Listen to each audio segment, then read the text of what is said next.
एक चमकदार गांव में एक खुश मुर्गा और एक मजाकिया बफलो अपने दोस्तों के साथ सबसे दिलचस्प एडवेंचर्स का लुत्फ उठाते हैं। खिलखिलाहट भरी पिकनिक में वो अजीब स्नैक्स के साथ मजा लेते हैं और हैरत अंगेज पार्टीज में हंसी और डांस करते हैं।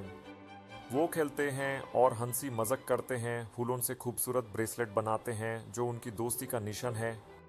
हर एक हंसी और गंदे पानी में स्प्लैश करने के साथ उनके दिलचस्प यादों का खूबसूरत सफर बनता है।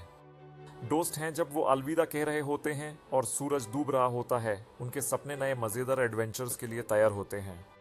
सूरज डूबने के बाद वो दोनों साथ घर लौट रहे हैं और चमकदार सितारों के नीचे अपने दिन की कहानियां सुनते हैं। घर आकर वो एक सुकून भरी गोदियों में सो रहे हैं और अपने नए मजेदार एडवेंचर्स के ख्यालों में खो गए हैं। सुबह होती है, वो दोनों खुश होकर उठते हैं और नए एडवेंचर की प्लानिंग करते हैं, एक रंगीन नक्शा देखते हैं। जब उन्हें आसमान में एक रंगीन इंद्रधनुष नजर आता है, वो खुशी से कूद रहे होते हैं और अपने अगले सफर के लिए स्नैक्स तैयार करते हैं।